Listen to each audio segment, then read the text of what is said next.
Okay, can anybody help me identify this anvil and figure out where it came from and how old it is, and especially the weight?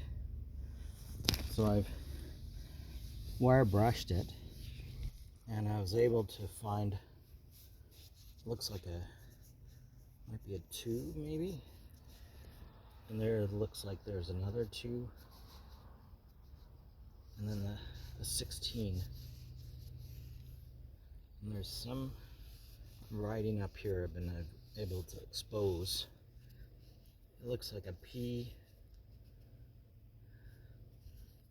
something, maybe even a T. Anyways, if you can help me identify it, that would be great. Thank you.